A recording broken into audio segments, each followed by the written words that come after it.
Kaka, mimi hata sielewi kwa nini nakuwa hivyo. Nafanya kazi lakini kipato changu ni kidogo. Katika kipato iko mama anahitaji nimsaidie, na mimi bado sijatimiza mahitaji yangu. Yaani mpaka nahisi kuchanganyikiwa ndugu yangu, sielewi. Ndugu yangu, Ndio.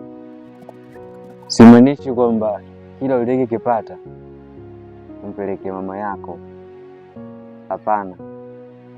Lakini jitahidi kile ulikipata cha kwanza kile ndio unatakiwa upate, kwa sababu ni wamama wachache sana walikijua shida wanazopitia watoto zao walikawa mbali, na si kila mama atatambua hivyo.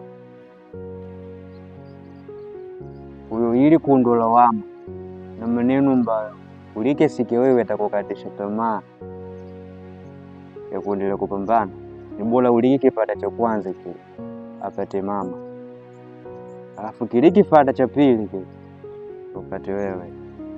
Ukufanya hivyo unakuwa umefanya kitu bora zaidi. Nakuelewa ndugu. Hapo unakuwa umetisha kweli kweli.